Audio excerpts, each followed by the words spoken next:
بسم الله الرحمن الرحیم. موږ تاسو د خیر سره پر HTML کار کوو د ویب په برخه کې. اول موږ تاسو د ویب څخه شروع کوو. ویب کې موږ تاسو دوه برخې لرو. یوه دانه د ویب اپلیکیشنو برخه ده او یوه بله برخه چې ده هغه د ویب سایټو برخه ده. د ویب اپلیکیشنو برخه لکه یوټیوب، فیسبوک، انسټاګرام، ټویټر او داسې نور بیخي ډېر اپلیکیشنونه شته د ویب ده. او ویب سایټونه بیا زه به BBC پښتو ورکړم. BBC پښتو دا چې بیا ده دا یو ویب سایټ دی. موږ تاسو یو پورټفولیو جوړو، یو CV جوړو. ښه مثال یې تر ټولو دغه دی. اوس چیرې موږ تاسو یو کمپنۍ ته ځو، هغه وایي تاسو یو CV راته راوړئ. نو موږ تاسو یو CV ورته جوړوو، یا پر یو کاغذ ورته لیکو، یا په کمپیوټر کې لیکو، د افیس یا ورډ یا دغه کې ورته سموو، ورته جوړوو، یا بیا یې پرنټوو، بیا دې ته وروړو. نو موږ کولی شو چې دلته یو د ویب سایټ د لارې یو پورټفولیو جوړه کړو، یو خپله CV جوړه کړو، او هغه ټوله معلومات ښه ښایسته په ښایسته ډول سره په خپل نامه دلته یو هاست ډومین ته په لاس ورکړو. مثال لکه احمد.com په نامه احمد.com زه وایم خان ورکوم. مثال زما نوم محمد موسی دی، محمدموسی.com ورکوم. دلته نور اکسټنشنونه موږ تاسو لرو، نور ارګنایزیشنونه هم لرو، خو زه دا کام چې دی ډېر عام دی. مثال زه درته وایم، دلته په دې سره زموږ ستاسو CV ورته راځي، هر څوک یې کتلی شي. موږ کولی شو چې یو ځای یو کمپنۍ ته زو د کار دپاره موږ غواړو چې د هغې کمپنۍ سره کار ونیسو، کار ورسره وکړو. نو موږ تاسو کولی شئ چې ساده یو لینک ته دوی سره شیر، دغه لینک ورکوو دوی ته چې زموږ ستاسو په نامه سره هغه کوم زموږ ستاسو CV چې پرته ده، یعنې دغه CV دوی وویني. یعنې دغه د ویب سایټ برخه شوله. په ویب سایټ او ویب اپلیکیشن سر خلاص. ویب سایټ یعنې ساده معلومات دي، تر ډېره حده سټیټیک معلومات هم ورته، ساده ولاړ معلومات دي. نه اوس یو څوک دی د دوکان دپاره خپل د دوکان معلومات چې مثال دغونه تجربه موږ په دې، یعنې دغونه وخت کې چې دا دوکان موږ فعاله کړی دی، په دې دوکان کې مثال د دغونه ښو کمپنیانو دواوې پرتې دي، یا ټوکر پروت دی، یا داسې نور شانتې دي. دغسې ساده معلومات موږ دغه کړي، دا د ویب سایټ اړونده معلومات دي. او ویب اپلیکیشن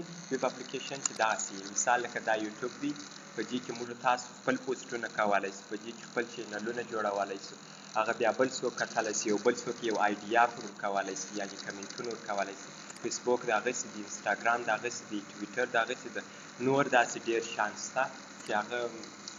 دونه خلک نه دي ورسره بلد. نو دغه چې کوم دي د دغه سره بیخي ډېر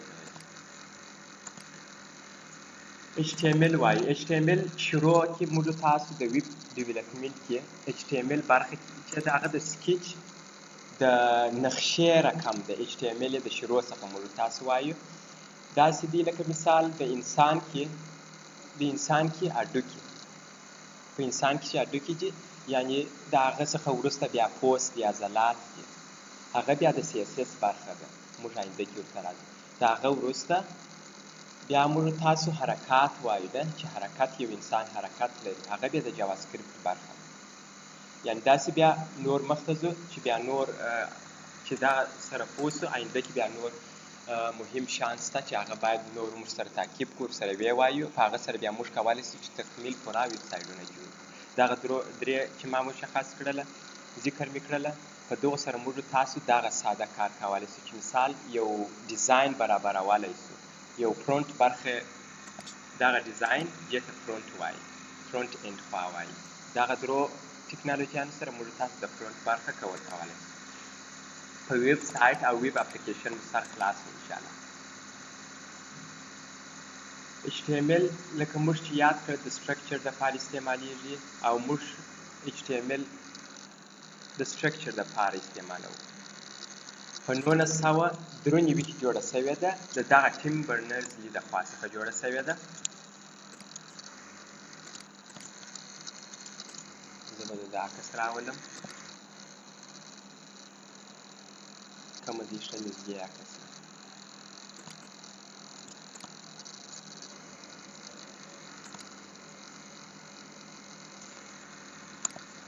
عکس خیر خو دغه دی دا بالا زه درته را ډاونلوډ کړم د دې کې پروت کوم یادېدي دغه عکس دی ګوره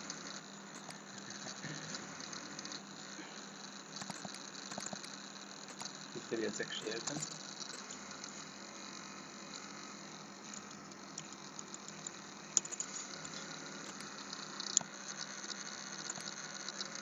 داسې یو عکس مې دغه کې کښېښود د ده د خوا څخه جوړه شوې ده HTML ده جوړه کړې ده په 1993 کال موږ تاسو لکه څنګه چې موږ تاسو خبرې کوو دغسې خبرې دغسې ګرامر په دغه کې هم شته په HTML کې هم شته دغه زموږ انفارمیشن فایل دلته ور واچوم او موږ تاسو یو بل مهم یو څو خبرې دي یو ایډیټر موږ تاسو کوډ ایډیټر دغه ویژوال سټوډیو کوډ استعمالو ویژوال سټوډیو کوډ موږ تاسو آینده کې د کم کوډ چې کوو کم ایډیټر چې استعمالوو دغه ویژوال سټوډیو کوډ چې د مایکروسافټ د خوا څخه جوړ شوی دی دا وینډوز چې جوړوي وینډوز چې جوړ کړي د دغو د خوا څخه جوړ شوی دی نو دغه د ویب دپاره استعمالوو ډېر ښه دغه دی ایډیټر دی نو بیا آینده کې موږ تاسو په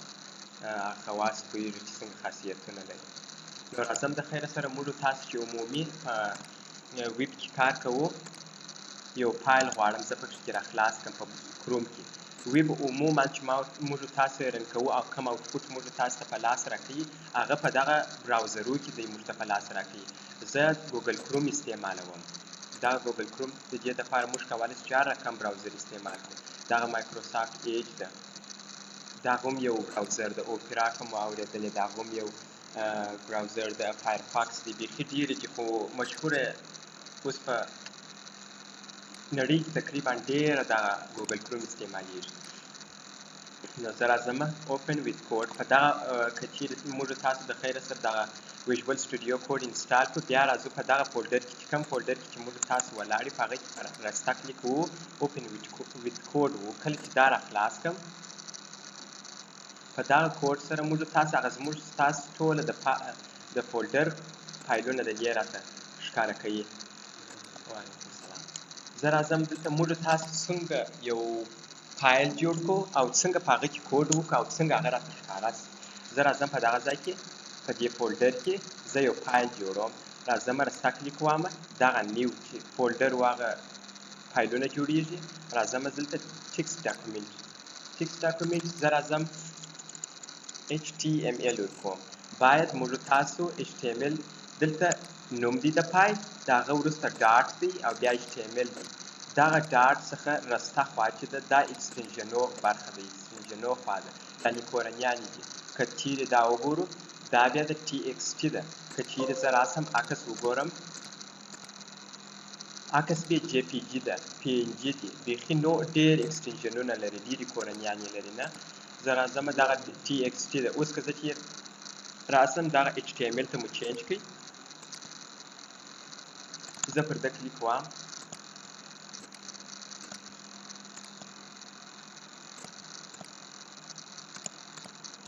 زه راځم پر ده که چیرې موږ تاسو دی بېرته د HTML څخه واړوو TXT ته دی د فایل رنګ اړوي یعنې که زه راخلاص کړم ما پر ویژوال سټوډیو کوډ ته راولي دي عمومي دی دغه ویژوال سټوډیو کوډ راخلاصي که نه په نور حالت کې زه چې وایم نوټپیډ به راخلاصي دلته زه راځم دغه اکسټنژن چینجوم دغه اکسټنژن په خپل حالت کې چې ساده وینډوز موږ استعمالوو یعنې په اول حالت کې دی دغه دلته که دغه زما د وینډوز 10 دی نو ویب ته راځم دلته فایل نیم اکسټنژنز دغه چې زه پر ووامه دلته هغه اکسټنژن نه معلومېږي هغه د ډاټ طرف یې ورک شو نه دلته HTML مو درلودی اوس زه نسم کولی دا اوس TXT فایل دی دلته که یې وګورو ټایپ یې ټکسټ سورس فایل دی او دغه JPG فایل دی اوس زه نسم کولی چې دا HTML ته په ډاټ سره واړوم د دې دا مطلب دی لکه دا چې تا په نوم کې ډاټ هم لري خو هغه د اکسټنژن برخه چې لکه دلته باید فایل نیم اکسټنژن وو دغه چیک مارک دلته ولرو نو بیا موږ کولی شو چې دغه TXT فایل اکسټنژن کولی شو چې چینج کړو نو اوس موږ تاسو راځو دغه د دی په کروم کې موږ ته راخلاصېږي په هغه براوزر کې راخلاصېږي او د فایل نیم دلته هغه په ټایټل کې ښکاره کېږي نیو ټکسټ ډاکومنټ ډاټ HTML دا راته ښکاره کېږي. دلته هېڅ شی نه راته ښکاره کېږي ځکه موږ تاسو تر اوسه هېڅ یعنې ساده خالي فایل مو جوړ کړئ په هغه فایل کې موږ هېڅ شی نه دي لیکلي چې دلته موږ تاسو ته ښکاره شي. زه راځم رسته کلیک کوم اوپن ویت کوډ یعنې داسې هم کولی شئ چې پر ده رسته کلیک کوو دلته اوپن ویت کوډ یې راخلاص کړو دغه زموږ ستاسو فایل دی په دې کې هېڅ شی نه دي نوشته. زه راځم دلته پر دغه ځای کلیک کوم دلته یې وهم په دې سره بیا موږ تاسو ته دلته په دغه منیو کې هغه عکس هم ښکاره کېږي دغه بل فایل هم کولی شئ چې راخلاص کړئ ویې ګورئ یعنې زموږ ستاسو HTML فایل هم کولی شئ وګورئ. اوس که ساده دغه یو فایل راخلاص کړو په دې سره بیا موږ تاسو ته په منیو کې نور شیان نشته نو ځکه موږ تاسو دلته باید په دغه فولډر کې باید یې راخلاص کړو چې دا نور فایلونه هم دغه اکسس موږ تاسو راځو دلته words لرو لغاتونه لرو د words څخه مطلب دا دی. زه راځم دلته که مثال زه دلته یو ټکسټ لیکم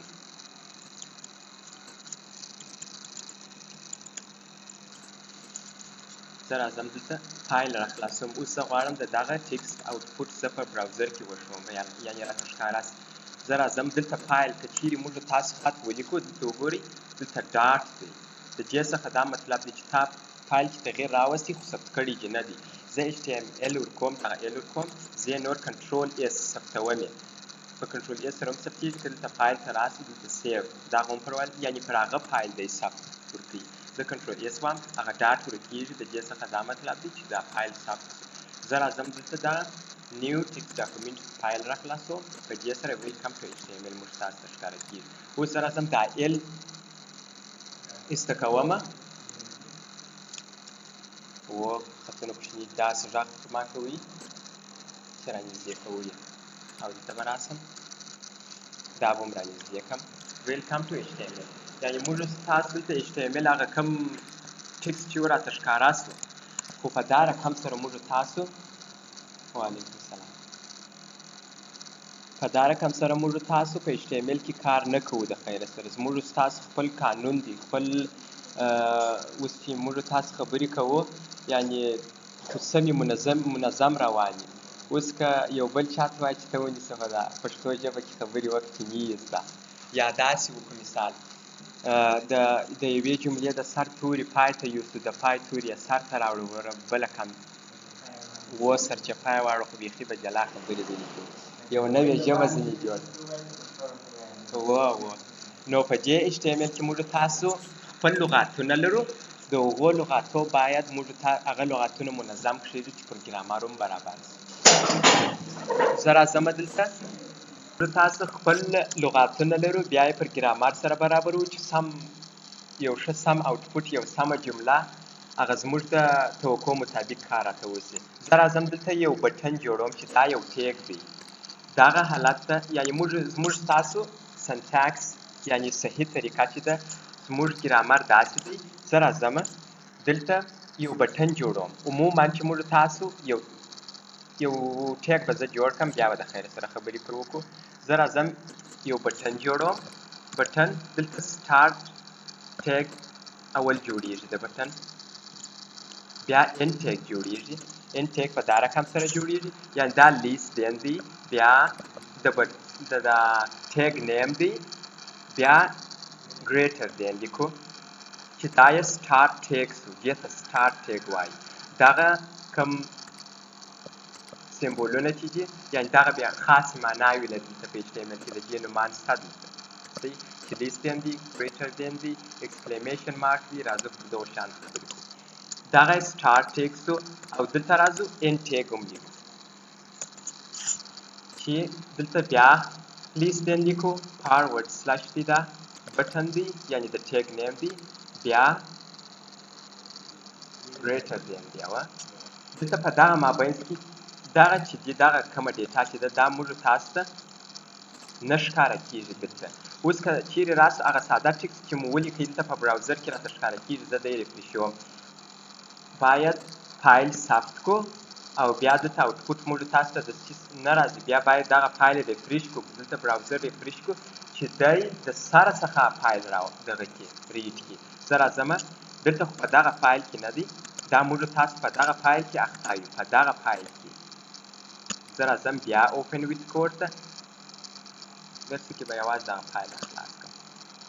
که چیرې موږ تاسو وګورئ دلته ویني ا بټن جوړ دی، ویلکم ټو HTML به زه ورکړم. یعنې په دې کې موږ تاسو تغییر راوستی، بټن مو جوړ کړئ. دلته زه راځم، دلته HTML شته خو ریفریش کړی مې نه دی چې هغه بټن هم پکې لوډ کړي. زه راځم دلته ریفریش ورکوم، هغه بټن راغلی، دغه خط یې نسو ښکاره، دا بټن،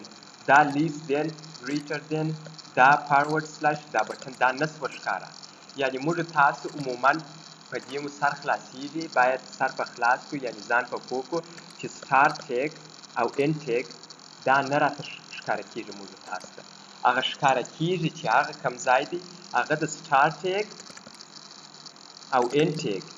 یعنې اوپن ټیګ هم موږ تاسو ورته ویلی سو او end ټیګ هم ورته ویلی سو. صحیح دي؟ او په دغه مابینځ کې چې کوم څه لیکلی سو، لاګین ما ولیکئ، یا مثال سیو یا اپلوډ، دا زه لیکم. مثال زه که مو لیدلي پوسټونه پوسټ کېږي په فیسبوک کې، پوسټ د دې سره به ډېر مخ شوي یاست. زه راځم دی ریفریشوم، ثبت مې کوي او دی باید ریفریش کړم، هغه کوم تغییر چې موږ راوستلی هغه نه دی راته ښکاره شوی. زه دی ریفریشوم، اوس موږ تاسو ته پوسټ راغلی. که زه چېرته ته کلیک ووهمه یو بټن مو جوړ کړئ، خو موږ تاسو وویل چې د سکیچ دا یې د نقشه ده، دا موږ چې بیا سټایل ورکړو. زه راځم دا سټایل اوس به یې پرېږدم، لږ چې مخ ته ولاړ شو بیا به سټایل ته ولاړ شو، بیا به یو اکشن هم ورکړو چې مثال موږ تاسو څنګه بیا سټایل و اکشن و د نقشې و د ورډ و ګرامر و دا شیان څخه څنګه استفاده کولی شو. دا یو بټن سو، یو الیمنټ سو. الیمنټ ته بیا چې ټوله سټارټ ټیګ، end ټیګ او کنټینټ، دغو ټولو ته بیا یو دانه الیمنټ وایي. دلته دا هر څه شته. زه به راسم، دی به راښکته کړم.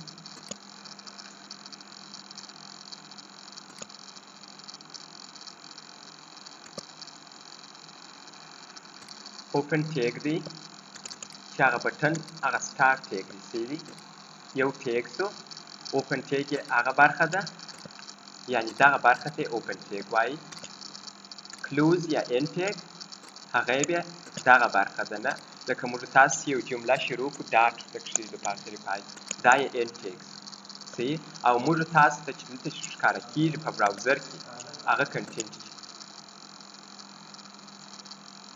زه به دا دغه بند کړم.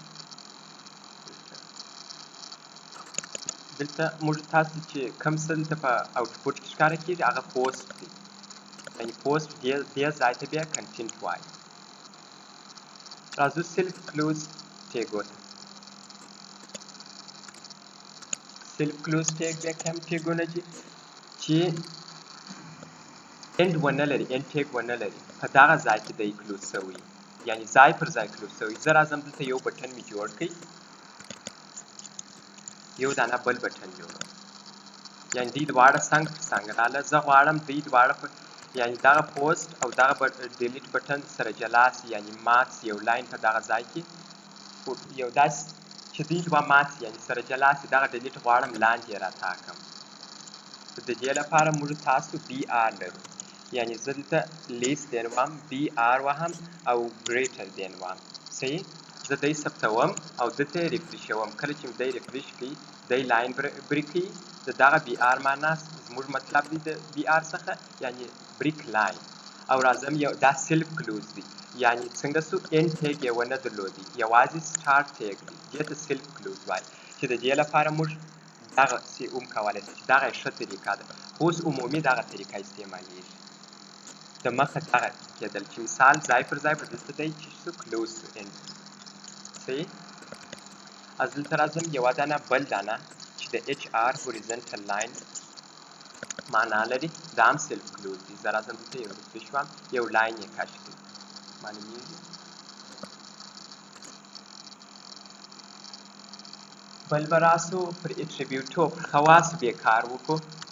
اوس مثال هر انسان دی خامخا یو خاصیت لري، خاصیت خواص لري. زه راځم دغه بټن ډیسیبلډ کوم. دا یو اټریبیوټ دی. اټریبیوټ عموما په سټار ټیګ کې لیکل کیږي. د ټیګ د نامه سره ټچ نه، مښتی نه، باید یوه دانه فاصله وو بیا اټریبیوټ ولیکي. اټریبیوټ څخه مطلب دا اوس ډیسیبلډ لیکي. ډیسیبلډ یعنی هر د حرکات څخه یې اچوله، یعنی کم حرکتونه کم خواص چې لري دی هغه ایسته کوي. یعنی اوس زه راځم دلته کلیک وهم دا رقم سره ښکاره کېږي راته. کله چې زه دی ریفریش کړم ډیسیبلډ پر ولګېدی نور دا بټن نه کلیک کېږي، نه پریس کېږي. یعنی دا داسې نه بلې یعنی کم عکس العمل نه ښیي. دا بیا موږ تاسو چې د خیره سره مخته ولاړ شو په ډیسیبلډ کې داسې چې موږ ډیلیټ ته یو اکشن ورکړي. کله چې زه ډیلیټ وامه یو کس یا یو عکس یا یو ویډیو دا چې ډیلیټ شي نه، که چیرې موږ ډیسیبلډ پر ولګو که چیرې ډیلیټ بیا وو هغه کار نه کوي. هغه کوم عملیې چې موږ ورته په لاس ورکړي نور هغه ټوله ایسته کوي. که څه موږ پر لګولي او ډیسیبلډ پر ولګي یعنې هغه ټول ایسته کوي ډیسیبلډ. بل راځو یو پی ټیګ. د پی دام یو ټیګ دی پی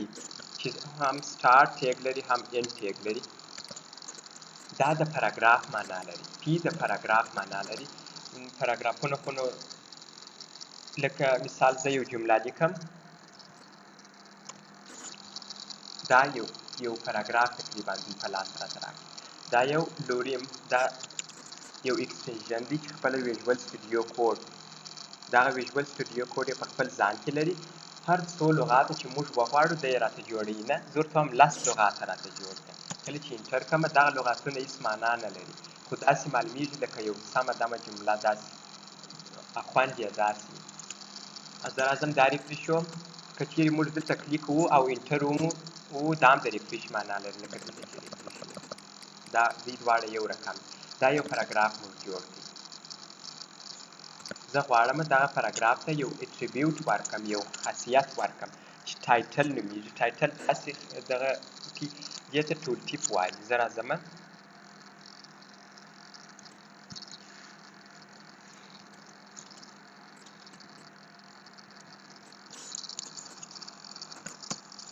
راځم کله چې دغه پاراګراف ته دا موس واړوړم کله چې ورنږدې کړم دغه دی پاراګراف. وینې دلته یو تور دې ته ټول ټیپ وایي. هغه زموږ ستاسو یعنې دغه پاراګراف داسې خاصیت دی دا کله چې ته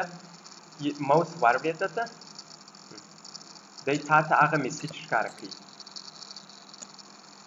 په ټایټل سره موږ تاسو دا پاراګراف ته داسې خواص ورکړي که چیرې یو یوزر راسي مثال زه راځم دلته پی لیکم یوه HTML څخه زموږ ستاسو هایپرټیکسټ مارکاپ لنګویج دی. زه راځم دلته ټایټل وکړم. په ټایټل کې یو یوزر راځي کله چې دا HTML ته موس واړوړي د ده ټوله نوم ورته لیکل کېږي چې هایپرټیکسټ مارکاپ لنګویج. یعنې دغسې خواص هم پکې بالابود دي، پکې زیات دي. دغه یو اټریبیوټ دی. دا د اټریبیوټ نیم دی او دا خوا د اټریبیوټ ویلیو ده. صحیح. دغه د اټریبیوټو برخې دي. په اټریبیوټو کې بیخي ډېر دي. نو دغونه چې ما تاسو وپېژنئ اوس دغه اټریبیوټ چې دي ساده مو ورکړي دي او دغه اټریبیوټ ته مو یو ایکول ورکړی دی. یعنې دغه ټایټل اټریبیوټ شته په دا پاراګراف کې که دغه یې هم نه. زه پر دې داسې کوم په دې پاراګراف کې دغه ټایټل اټریبیوټ شته خو کوم څه مو نه دي ورته وراچولي. اوس زه راځم ټایټل اټریبیوټ ته دغه څه ور واچوم. صحیح. دلته چې مو پکې لیکلي دي یعنې ټایټل اټریبیوټ مو فعاله کوي او هغه ته مو دغه خط ور واچوي چې دا د اټریبیوټ نیم دی او دا د اټریبیوټ ویلیو ده او دغه اټریبیوټ ته بیا کومه اټریبیوټ وایي؟ دې ته بولین اټریبیوټ وایي. که چیرې دا اټریبیوټ ایسته کړو دی ایسته کېږي. که چیرې یې ورکړو دی څه کېږي؟ دی پر دغه کېږي. هغه کوم حالت چې دی لري هغه حالت خپل دغه پر اجرا کوي پر دغه الیمنټ، پر دغه بټن، پر دغه ټیګ. صحیح. یعنې دا بولین اټریبیوټونه دي. د دې لپاره موږ کولی شو چې اساین وکړو. یعنې د دې ضرورت نشته چې موږ دونه تکلیف وکاږو. صحیح. اوس هم هغه ډیسیبل دی دغه بټن. زه راځم دلته ټرو ورکوم ریفریش کړم هېڅ تغیر نه کوي که چیرې فالس ورکړم هېڅ تغیر نه کوي که چیرې نور کوم څه پکښې ولیکم هېڅ تغیر نه ورکوي صحیح او زه راځم ساده ډیسیبلډ کوم دغه موږ تاسو ته کفایت کوي دې ته بولین وایي صحیح اټریبیوټونه مو وپېژندل بولین اټریبیوټونه مو وپېژندل یو اټریبیوټ دی مثال موږ تاسو چې بیا د سټایل برخې ته ولاړ شو زه راځم سټایل یو اټریبیوټ دی زه ورکوم مثال ډیلیټ بټن دی باید مثال داسې زه فکر کوو چې باید د ډیلیټ رنګ سور وي نه د دې بټن رنګ کله چې زه دی راسم د بټن رنګ مې ورسور باید رنګ یې د خط رنګ یې سپین وي او دغه کم بارډر چې لري دغه تور دا باید ونه لري دا زه تاسو ته یو مثال درکوم دغه سټایل اټریبیوټ دی دا بیا د 15 ورځو وروسته خبره ده دغه سټایل ما د CSS کار دی د خیره سره هغه مو مرسته کړل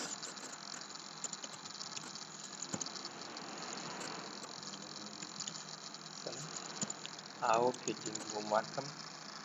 2 پکسله او داسې یو بټن مو جوړ کړي یعنې دا مو یو اټریبیوټ پر ولګوئ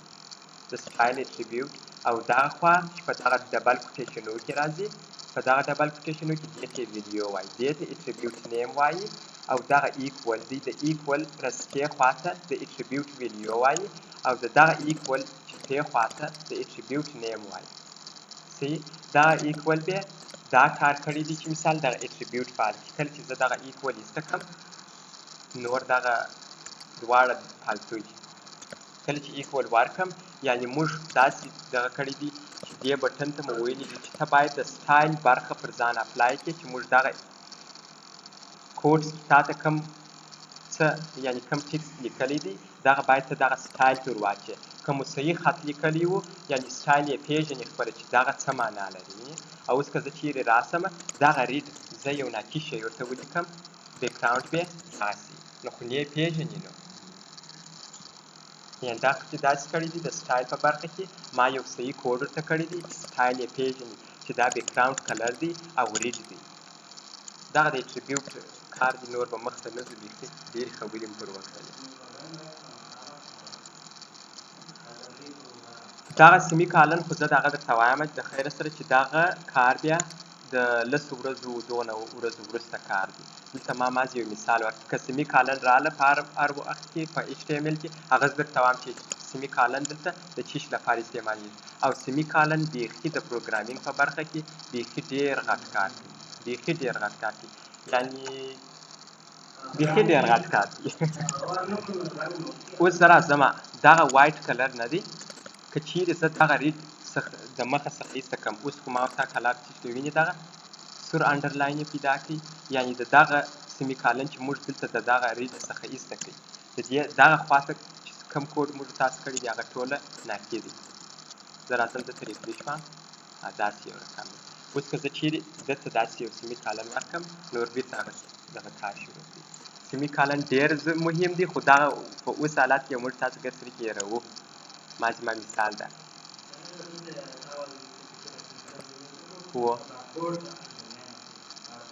دا د ویژوال سټوډیو کوډ اوس که زه چې راسم دا ویژوال سټوډیو کوډ خپله دی داسې حالتونه په دې کې خپله سته داسې اکسټنژنونه په دې کې سته دغه مایکروسافټ والا پکې کې اچولي دي چې مثال د HTML ټوله پېژني چې څه رقم یې باید څوک ولیکي څنګه سنټاکس سره څوک ولیکي دې ته سنټاکس وایي دا غلطي چې وکړه دا ما د سنټاکس غلطي وکړه ګرامري غلطي ما وکړله اوس سیمي کالن دا ګرامري غلطي شوله نه اوس چې زه ورکړم زموږ ستاسو هغه انډرلاین یعنې ورک دي یعنې دا ویژوال سټوډیو کوډ لا په پیل کې دا غلطي کړې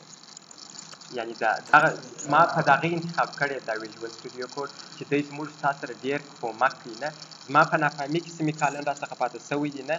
بل ایډیټر کېدای شي دا موږ ته انډرلاین نه کړي رانه اوس زه پوهېږم چې د انډرلاین یې ولې ما ته راکړي دي خو معلومه خبره ده چې یو مشکل دی رابطو د خیر سره element خو مو وپېژندئ چې start open tag د content سره او ورسره باید end tag ومي یعنې دغه ټوله ته یو element وایي د دغه ځای څخه د دا بټن څخه د start tag څخه شروع بیا تر دغه ځای پورې دا یو element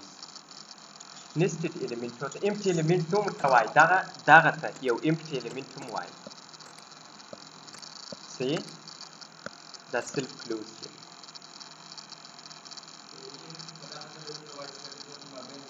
و دی کنټینټ ایریا نه لري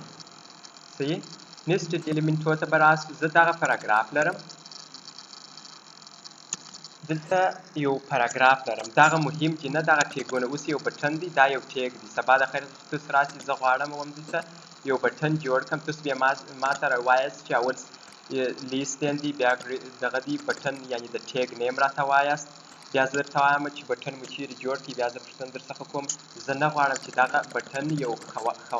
خواص ولري نه یعنې یو حالت ولري بټن یعنې دلته چې موږ ته مخ په اول حالت کې چې به مو کلیک والی دی به داسې یو حالت به یې درلود زه راځم یو نوی بټن جوړوم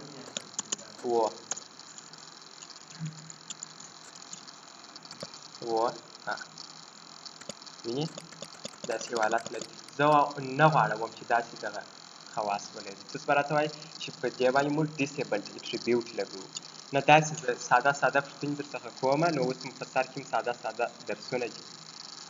دغه چې تعقیب کړي د خیر سره آینده کې بیا ډېرې اسانتیاوې دي څنګه په انشا دغسې نه ده صحیح nested element ته راځو زه غواړم دغه بټن دلته راځم ډیو وایو یو ټیګ بل وایو یو element بل وایو ډیو element وایو چې دا یې سټارټ سو ان ټیګ یې دغه آی ډي یا د ایډیټر خپله راته جوړ زه راځم ساده ډیو وایم کله چې انټر کړم دی خپله ماته جوړوي یعنې دغه ایډیټر چې دی دا دی د تور پېژندل سوي دي زه راځم ډیو چې دی دا د ډیویژن معنا لري د تقسیم د دې دپاره څنګه اوس موږ ویب سایټ ډېرې برخې لري زه به بیا دغه ویب سایټ ته راسم دا زموږ انټرنیټ وي هم داسې ډېر سپیډ دی خو دغه اوس یې لوډ کړي خو د خیر سم یې نه وي لوډ کړي اوس دغه چې ده د هیډ برخه ده دغه چې ده د سر برخه ده نه دا یوه برخه سوله یعنې موږ یې په ډیو کې نیسو دا ډیو د ډیویژن د تقسیم معنا لري دا مو پر یو ځای تقسیم کړله دغه خوا یې بیا یو څنګ دی نه دا یو بله برخه ده د دې دپاره یو بل ډیو جوړو دغه ځای څخه بیا تر دغه ځای پورې دا بیا یو بله برخه ده دا یو بل ډیو دی ډیو موږ تاسو د چیش دپاره استعمالوو مومي یعنې چې موږ تاسو د برخو دپاره استعمالوو نه زه راځمه دا یو ډیو دی په دې کې زه خامخا اوس مثال موږ تاسو هغه دغه استعمال کړ د برخو دپاره یعنې هغه هیډ سو هغه سایټ سو یو یې کنټینټ سوله نه اوس راځمه دلته زه nested elementونه په دغه کې وایو چې ډیو کې زه څنګه یو nested elementونه څه ته وایي nested elementونه دغه یو کنټینر موږ تاسو بللی سو کنټینر ورته وایي ډیو ډېر وخت د کنټین چې دغه نور الیمنټونه پکښې کې واچوو اوس زه راځم دا یو ډیو دی په دې کې زه یو د هیډ برخه لرو چې h1 موږ تاسو په HTML کې هیډرونه لرو خیر زه به اوس راسم هغه به پرېږدم دلته یو پاراګراف جوړوم په دې ډیو کې ما دننه یو پاراګراف جوړ کړی یعنې دغه یو ډیو سو دا یې سټارټ ټیګ سو دغه یې end ټیګ سو یعنې په دغه رقم سره زه دا بېرته راکوم دغه پاراګراف دغه یې سټارټ ټیګ او دغه یې end ټیګ سو دلته زه راځمه یو پاراګراف جوړوم یو پاراګراف مې جوړ کړی زه راځم سم ټیکسټ لیکم زه راځم دا ځای لیکل شو سم ټیکسټ زه راځم انسپکټ الیمنټ به براوزر زموږ ستاسو سره کومک کوي چې دا زموږ ستاسو کوډ چې کوم سوی دی په څه رقم سره پروت دی تاسو کولی شئ چې په دغه حالت کې چې دی دلته کوډ رن سوی دی یعنې په دغه حالت کې تاسو تغییر پکښې کې راولئ ځکه چیرې راسم دغه زموږ ستاسو ډیو دی په دې ډیو کې که چیرې وګورو هغه فی پرته ده وینې نو دغه موږ تاسو نېسټډ ایلیمنټونه ورته وایي دې ته نېسټډ یعنې په یوه ایلیمنټ کې دننه بل ایلیمنټ دا یو ټیګ دی ډیو دا یو ایلیمنټ شو ټوله په دغه ډیو کې دننه د کانټینټ په برخه کې موږ یو بل ایلیمنټ ایښی دی نو دغه نېسټډ ایلیمنټ شو نېسټډ ایلیمنټ یعنې په دغه ایلیمنټ کې یو بل ایلیمنټ دننه دی په داخل کې صحیح دغه یې چایلډ شو موږ یې چایلډ هم ورته وایو چایلډ چې ته وایي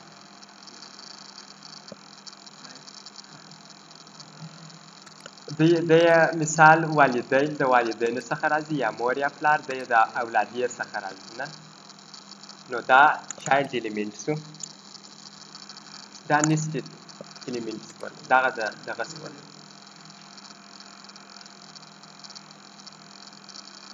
سیمی کالن نن مو کم دغه کړل یعنی لیس دین مو ویلي چې دغه دی ګریټر دین مو ویلي دغه دی او فارورډ سلاش مو ویلي چې دغه دی بل به هم داسې شی نه وي پکې ویلی به مو وي ډبل کوټیشن دی ډبل کوټس اوس زه راځم ټایټل لیکمه TITLE دلته ایکول ورکوم دې ته چې وایي ایکول ساین دی دلته بیا چې کوم ډبل کوټس ورکوم په ډبل کوټس کې موږ تاسو کوم خط لیکو هغه هایپر ټیکسټ مارک اپ لنګویج چې مو لیکلي صحیح دغه مو وویل دغه نومان یې باید ستاسو زده وي دا بیخي دا نو آینده کې د هر چیرې استعمالیږي هر چیرې ضرورت پیدا کېږي خو چې استاد ته براوزر ووایي وایي تا دلته لیست دین پرېښي دي چې ستا نوم نه یې زده نو بره ته څه به کوې چې دا لیست دین بیا څوک دی دا استاد نه دي راته ویلي نېسټډ ایلیمنټو کې مو دغه یو نېسټډ ایلیمنټ یو بټن دی هغه کې ما اټریبیوټ هم پر لګولي دي او دلته راځو یو دانه ایلیمنټ یعنی د بي دلته بي بیا څه معنا لري بي کوم په ورډ کې لیدلي بي د بورډ که چیرې موږ تاسو خط بولډوو یعنی په ورډ په هغه کې دغه شته خپل هلته په منیو کې خپل دغه شته چې بولډ یې کړي موږ تاسو په HTML کې بي لرو بي د بولډ معنا لري صحیح زه BOLD ورکوم بولډ یعنې د نوره خطه څخه دی بولډ برهان الدینه زه غواړم دغه خط نه دی یعنې چې دغه ځای دی دغه بولډ دی زه غواړم د دې دوه په مابینځ کې یو لاین بریک کړم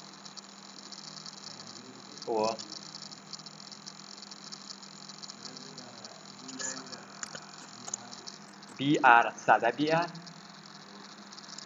ښه ساده BR به زه ووایم دا خو یې BR است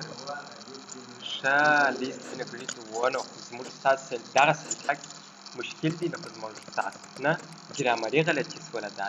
چې موږ تاسو نه جوړ پېژندلي چې زموږ دغه لري توقع ستاسو څخه لرو نه لیست نو ګریټر دین کې مو ونیوئ اوس که زه چیرې راسم دی بله کوم معنا لري د لاین راته بریک کړي ستاسو نوم چې شو عبدالخالق ښه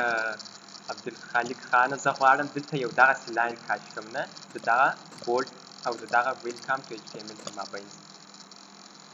یعنې هغه خو موږ تاسو ویل چې HR واوه هوریزنټل لاین و خو زه راځم دلته HR وایم ساده HR نه باید لیستین او ګریټر دین وایم اوس که زه چیرې دی ریفرش کړم دا زه خلیل احمد وروره زه غواړم یو نېسټډ ایلیمنټ جوړ کړم نو څنګه یې جوړ کړم غواړم یو کنټینر دی یو ډیو په دې کې نو نېسټډ ایلیمنټونه څنګه جوړېږي باید هغه ته ماته ووایي زه سبا ستاسو پوښتنه کوم د خیر سره زه غواړم ته یو مثال راکارده نه چې څه کوې په پی کې یو دانه بټن څنګه جوړ کړم نو ته یې راته وایه کوډ یې هم راته وایه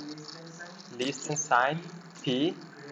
ګریټر دین خیر هغه نور کومک براوزر دغه در سره وکړي ښه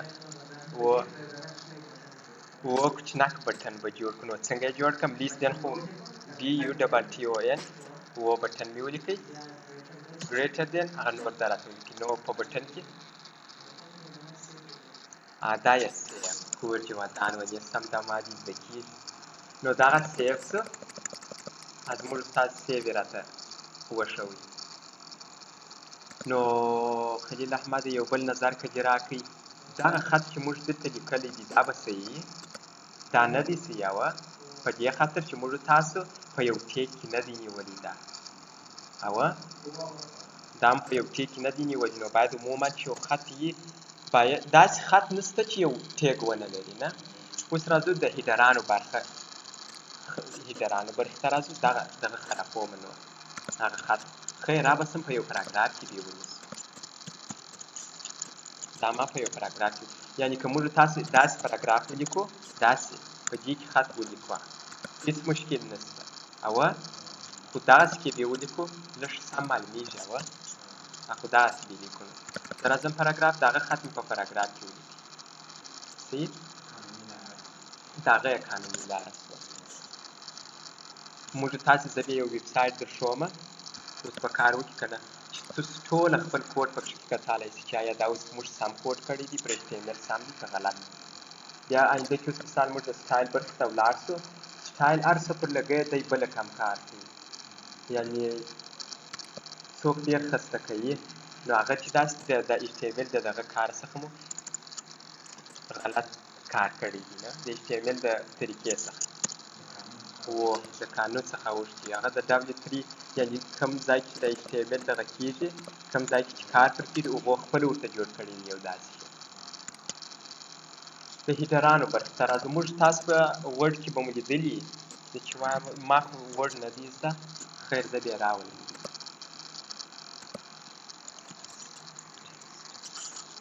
دلته که زه چیرې راسم دا ویني هیډینګ 1 دا ویني هیډینګ 2 دا یعنې داسې دي لکه یو عنوان وه دا د تقریبا موږ تاسو یو عنوان دی لاندې یو موضوع ورته لرو صحیح. نو موږ تاسو دلته شپږ هیډره لرو شپږ دانې چې د H1 په نامه یې اول هیډر دی یعنې سټارټ تو اینډ ټیګ لري دا هیډر 1 زه راځم دلته یې ریفرش کوم دا هیډر 1 دی یعنې تر ټولو غټ دی یعنې تر ټولو غټ عنوان ته که ضرورت شو بیا هیډر 1 استعمالوو. زه راځم H2 تر هغه لږ کوچنی تر شپږه پرې لرو تر څو پرې لرو شپږه پرې لرو.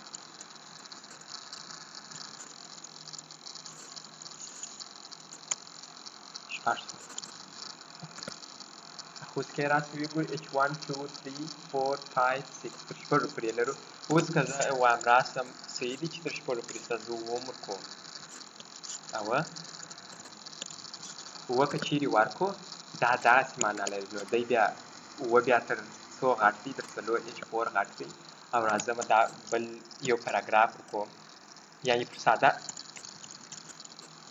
میدان زه خط لیکم که چیرې زه راسم ریفرش یې کړم د دغه خط او د دغه خط هېڅ فرق نه کېږي یعنې دا ټیګ موږ تاسو په HTML کې نه لرو چې هېڅ فرق یې نشته یعنې دغه ټیګ چې دی دا غلط دی دا نشته په HTML. موږ هیډرونه تر څو پورې لرو تر شپږو پورې لرو. دغه درس به موږ تاسو د خیره سره سبا بیا اووم پښتو او سبا به مو زده ومې د خیره سره سبا د خیره سره نو بیا نور دغه خط چې کوم دی دا نور داسې هم نه لیکل کېږي دغه ټیګونه وګوره د شان دغسې دي و دلته بیا موږ تاسو هیډ دغه ځای چې دی د دې دلته زه راځم چیرې یوټیوب ته زه یوټیوب ته راځم وینې دلته یوټیوب مې وشته دی او وینې دلته یو آیکن دی سور معلومیږي دلته بیا وګورئ زموږ د فایل نوم دی او دلته ګرځري کې آیکن شته نه داسې بله کم شی دی اوه موږ تاسو بیا برخې ورپېژنو دا براوزر ته برخې ورپېژنو چې کومه برخه کې باید ته کوم شی کښېږدې نه دغه کوډ چې دی یعنې دا موږ چې دلته کړی دی دا غلط موږ کړی دی نه دا بیا یو بل پیرنټ الیمنټ لري چې موږ تاسې یې ورپېژنو هغه د خیره سره سبا کار کوو چې ډاک ټایپ ډیفینیشن ورته کوو بیا د هغه HTML ډیفینیشن دی ورته کوو چې مثال دغه ستا د باډي برخه د دغه چې د هیډ برخه ده په هیډ کې باید ته دغسې خط ولیکې دلته باید داسې آیکن کښېږدې او په باډي کې اوس دغه خط کې دی دا موږ د قانوني طریقه نه ده یعنې هغه بیا قانوني طریقه کې کوو د خیره سره دغه ځای څخه شروع بیا تر دغه ځای پورې HTML ده یعنې په دغه ځای کې د هیډ برخه شته چې دغه دی یعنې هیډ په دغه اصلي کې HTML د دغه ځای څخه شروع که زه چیرې راسم دلته په دې کې ستا د چوان HTML ده وینې ده په خپله پکې نیولی دی صحیح نو موږ تاسې یې باید اوس دلته که زه غواړم ټایټل دغه ورکړم ځینې شیان ور برابر کړم هغه بیا په هیډ برخه ده د هیډ برخه بیا په دغه ځای باندې دغه کوي تاثیرات راوړي په ځینې ټیګو سره او باډي بیا زموږ ستاسو ټول کار چې دی په دغه باډي ده د باډي برخه ده HTML ده HTML دا ټول فرض کړي چې دا براوزر موږ ته ښکاره کېږي دا ټول HTML د دغه ځای څخه تر دغه ځای پورې میسیج یې راوړي د دغه ځای څخه بیا تر دغه ځای پورې فرض کړي دا HTML ده د هیډ په برخه کې موږ دغه ځای ته تغیرات راوستلی سو او نور تغیرات چې پر دغه ځای یې راوستلی سو په باډي کې باډي زموږ ستاسو بیا دغه ځای د دغه ځای څخه شروع بیا تر دغه ځای پورې دا زموږ ستاسو باډي ده د خیره سره سبا ګرده په تفصیل سره وایي نن ما د یو مثال درکړي و هیډ دی باډي ده بیا ټیبلونه چې په هغه کې فوټر هم ستا پښې هم ستا پکښې نو د خیره سره د نن دپاره زموږ ستاسو دغونه درس کفایت کوي ولې نن اوله ورځ هم وه نو لږ د هغې خستګون یي درس زه ډېر